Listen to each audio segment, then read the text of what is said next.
Well, good day to you. It happens to be July the 10th, and I hope wherever you happen to be, you're having a great day. Now, if you're new to this channel, welcome. My name is Gary Willing. If you have listened to a video or two before in the past, welcome back. Now, I do like to talk briefly about what we talk about here, just to kind of give a little bit of an introduction for those of us who are coming to this channel for the first time. I do have to honestly say that I have been probably long-winded in my intros for those who have listened to these videos before, and I am trying to scale it back. I promise you, I'm not perfect at it. A lot of times I go on and on and on, and I shouldn't. So, before I go on and on and on, what do we talk about on this channel? Well, we talk about the emergence of Maitreya and the Masters of Wisdom. We talk about why are the Masters coming back now? Why is it important that they do so at this particular time? And of course, what does it mean for you and everyone else that they're doing this? Now, we tie it into the many miracles that have been going on. They've been going on for decades. They've been happening to each and every one of the religious groups. They're happening to people who aren't practicing religion. In a couple instances, these strange phenomena like healing waters and crosses of light, they're healing people of anything from minor illnesses to major terminal illnesses. But in nearly every case, if not every case, they're leaving people with a greater sense of hope. Healing waters, images of the Madonna on the side of a bank building, weeping icons, visions of the sky of Jesus, perhaps, the Norwegian spiral, lights over Jerusalem, people being saved by accidents in a miraculous way or by angels or so forth. You know, this is just a very, very tiny list of miracles that have been going on. And the only reason why I refer to them as miracles is because most people, especially those over the religious bent, view them coming from a higher or divine source. Now, if you're not a religious, you might just view them as strange phenomena like UFOs. They just don't know. But they're a part of it too. And they're leaving people with a greater sense of hope. So it is true to say that the hope for mankind is for all of mankind, which I think, you listening? I do think that that is one way of saying to us that we are one family.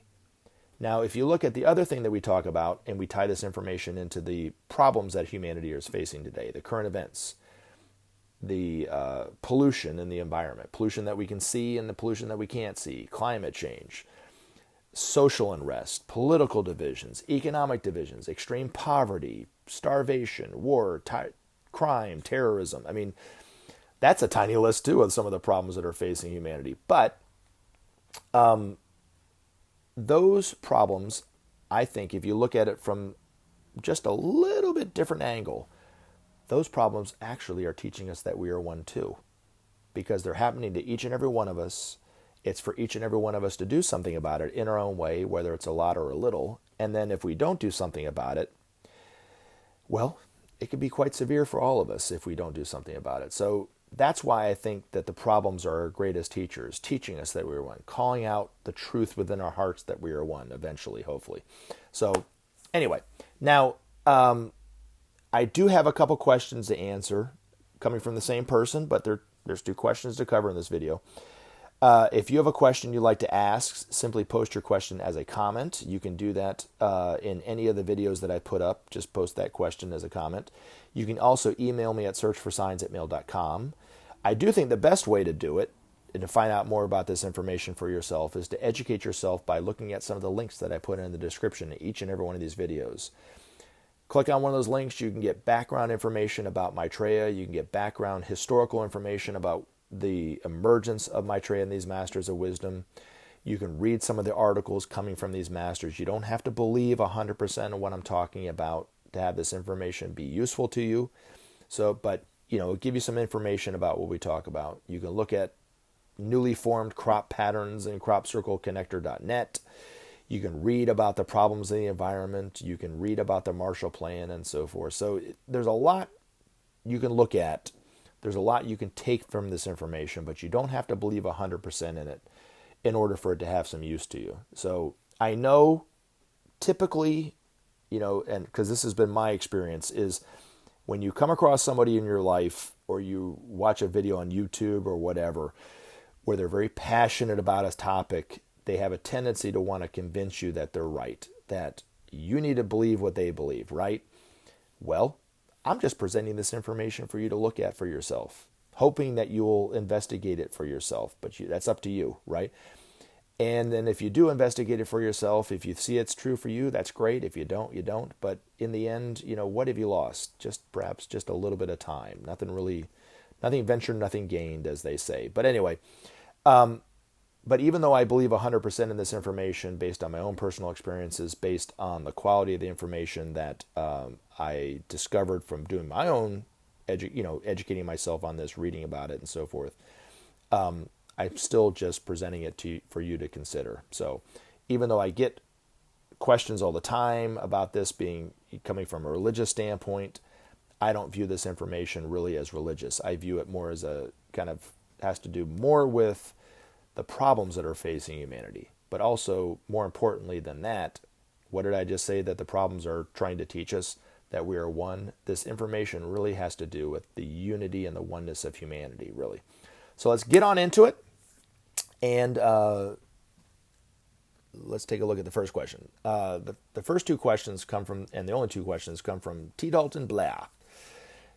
And I'm going to answer them questions directly, and then we're going to try to look at it a little deeper, if you don't mind, T. Dalton Blair. So, have you ever thought you could be wrong, that he may be evil? I've asked myself that about my beliefs. What has this person done? What have the so-called masters done? Okay, so the first question, I'm going to break into two questions, if you don't mind. Have I ever thought I could be wrong? Yes. Or you could be wrong. Yes, I have. Have I ever thought that Maitreya is evil? No, never, not once. I've asked myself that about my beliefs. And I do want to say this, T. Dalton Blair, that is quite exceptional thing to do these days, to question your own beliefs. I do it all the time. I look at my own motives. I, try to be very diligent about it. And it does take a tremendous amount of courage to do that, a courage that most people don't have. What has this person or what has Maitreya done? Not to be flippant, just the same way as the next question, whether the so-called master's done. So much that there's no way I could possibly even answer that question. But I'll try. Have I ever thought I could? Well, let me have I ever thought he may be evil? Let me answer that question first. No, I have not. Just as I don't consider you, I've never considered you to be evil by answering this by asking this question. So it's the same thing. Okay. Now, what do I mean by that? Well, the people who consider Maitreya to be evil or talk about him being evil or whatever, I've asked them these series of questions, and I don't even have to really listen to their answer. I already know what their answer is going to be. Not to be prejudicial, but it just seems to be pretty common. Have you ever heard him?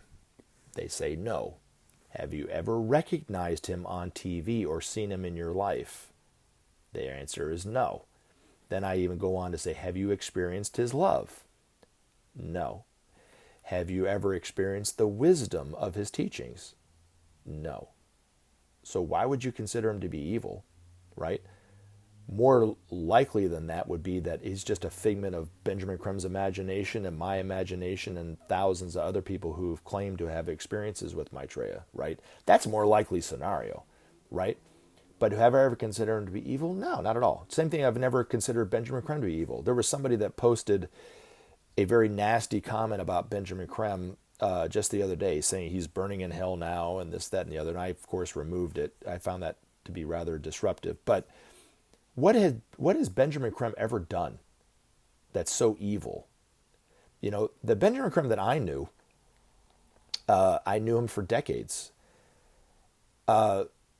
Never once spoke negatively about somebody. Always seemed very loving to people. He was a tough cookie, mind you. I mean, he would beat you over the head sometimes to get you to see that you're wrong. That you're not living true to what you should be living, right? And I got my butt whipped by him many times verbally, and it irritated me. But looking back on it, and it's not just because he's passed away now, it's looking back on it now that I've had a time to look back, and there's a lot of time between when he said it and so forth, that he was right in a lot of ways, and he was correct in saying what he said, and it helped me for him to be like that. Had he been softer on me, I might not have gotten it quite as quickly. So he was, but I could also tell that wasn't necessarily the way that he was. He did it to help me. But universally, Benjamin Creme spoke about peace. the need for peace, the need to end hunger, the need to save our environment. How are these evil principles? You know, even Jesus, when he was accused of being a demon, what did he say? Well, if I'm a demon, why am I casting out demons? Right? Simple logic that I'm sure threw the Sanhedrin and the people that asked those questions into a tailspin. But they even asked that same question of Jesus because he was coming from a new perspective. And it challenged the authority at the time. And if they were threatened and they were fearful that they were going to lose their power, and of course that's the reason why they were accusing him of being evil. But there were probably ordinary people who thought he could be evil based on what the Sanhedrin was saying about Jesus and so forth. It's no different than today, right? Now, I do think the reason why the language is different between what Maitreya is saying now, what Benjamin Creme is saying now, and what Jesus said 2,000 years ago, the Buddha said before that, what Muhammad said, and even Krishna said, because they all had their detractors too, right? Is the world we're living in is entirely different than it was when they were alive. So if Jesus was speaking directly to humanity today in the way that he was 2,000 years ago, then I think he would be using he would have the same concerns. The need to save our environment, the need to end hunger, the need to bring about peace, because those are issues that are affecting humanity today. They didn't affect humanity. They weren't affecting humanity 2,000 years ago. What he talked about and what he was teaching about was what was pertinent to then. You know what I mean? Just as what's pertinent today is the need for peace, you know? But none of these people, yourself included, I'm sure, have seen Maitreya, have even recognized him on TV if you've seen him.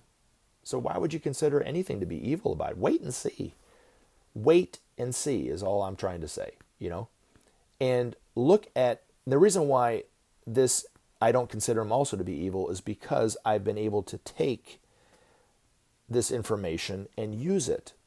You know, I don't believe 100% in what Benjamin Creme said about everything. But I was able to take what he said, take some of the teachings coming from his master and so forth, and use it for myself. You know, I've been able to take the things that Maitreya said to me, the times that I've met him, and use it for myself and apply it to myself. That's more important than the actual experience. You know, Maitreya said to me one time in a very stressful time in my life, peace always comes from within. And I could have just taken it and even had I could have done several things, right? I could have taken that experience and just dismissed it, right? I could have done that. I could have taken it, and once I realized within myself that was Maitreya, made this whole mystical impression and view of that experience. But what I did is I took what he said and I applied it to my life, and it changed my life. It was the quality of the information that resonated with me as true. You know, and it doesn't matter to me whether you see him as Maitreya or not based on what I said. It doesn't matter to me. I know it was him because I was there, right? I was able to experience what he said at the time that he said it, in the way that he said it, and how it affected me, and yet it changed me even to this day, years and years and years after that fact. You know, the other time I saw Maitreya on the street during a conversation, he very abruptly said, I never judge anyone on whether they're good or bad. I only notice the good things that they do. And I looked at that and I thought about that in the same way. And I eventually started to look that I think he was telling me the keys to learning how to love unconditionally. You can't go from being a super hypercritical person to loving unconditionally overnight. It takes steps, right?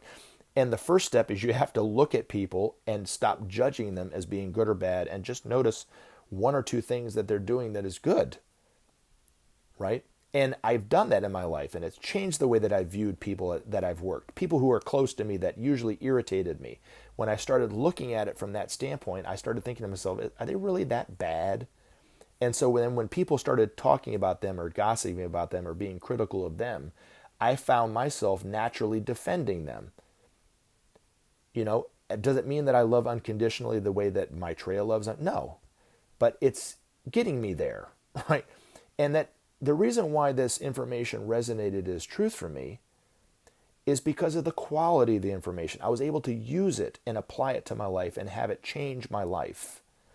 You can say the same thing about the Bible if you really look at it from that standpoint and not look at it from the ideological, dogmatic view that most people take it, or the ritualistic view of the way some people take it. If you look at it and apply it, what you sow shall you reap. That can change your life for the better. Does that make sense? So then it does not a question of right or wrong. And then if you start to look at it is, what is right or wrong?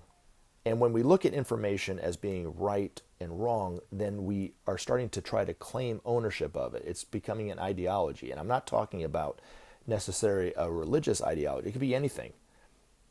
And then we argue our way to try to make the other person wrong, and then we feel better about ourselves that we're right and happy that the other person, you know what I'm saying? And then if you're the one that's wrong, then you feel bad about it and all, you know, see what I'm saying? I prefer to look at it as what is real and what is unreal. But have I ever considered myself to be wrong? Absolutely. But the more I start to apply this information about Maitreya, you know, honesty of mind, sincerity of spirit, and attachment, it's not about right or wrong, really. It's about the real and the unreal. So, for instance, in February of 2020, I was working up on a ladder on the side of my house, and the ladder started to tip. And it happened so quickly that I couldn't even grab onto my house to try to stabilize me. I just ended up falling. And I was up about 6 or 7 feet in the air and started flying right toward the concrete, which would have been really bad. And I was landing almost directly on my head. And about halfway, I cried out, Maitreya. And that's all I could do, besides cussing up to that point. I cried out Maitreya, and then once I did, I was laid down on the concrete with the same type of care, and, you know, I was just kind of laid on there, just like a mother would lay her brand new baby just coming back from the hospital right into the crib. I was laid like that onto the concrete.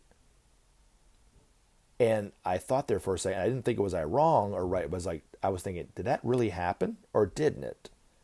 I didn't just dream this, did I? And I'm lying on the driveway. I didn't have any scuffs on my jeans. I didn't have any pains. I didn't break my leg. I, of course, didn't die, right? I wasn't paralyzed. And I laid there for a minute. I was like, did that actually happen? And then I started, well, I guess I got to get up. And I got up. And then when I got up, I actually physically better than I did before the fall. Right? So, to me, this, when I talk about these stories, I just kind of say it for you. I know they sound crazy, right? Because they would sound, if I was you, I would be like, man, this guy's full of garbage, right? Until it happened to me. But I've had so many experiences with Maitreya like that have led me to believe that there's truth to this. But never once have I ever considered him to be evil, because the teachings of Maitreya are about ending the evils of war, of starvation, of extreme poverty, So why would he be evil if he's trying to stop that, trying to wake us up to the fact that we're creating these evils and we need to end these evils through sharing, through justice, to bring about peace and so forth. So now, what has Maitreya done, and the masters, these so-called masters, have done? Now, I want to say this, when it comes to the word master, the word master, just like a lot of words in the English language, have multiple meanings, okay? And the meaning master for most people is different than what the Ageless Wisdom Teachings is referring to as masters, okay? Now, a master is just someone who has really learned everything that we're still learning. They've already learned the lessons of this and are truly divine in the truest sense of the word, whatever that means for you. If you could imagine your highest good, or what the highest good would be, if you couldn't even imagine your own highest good. Let's say Jesus, right? You're imagining Jesus in 2,000 years ago, how he loved people unconditionally, even on the cross. He healed people. He knew things about events in the future and so forth, but yet was uncorruptible, had thought of nothing about himself but about other people, right? That's the ultimate good, right? That's what we all are as divine souls, really, right?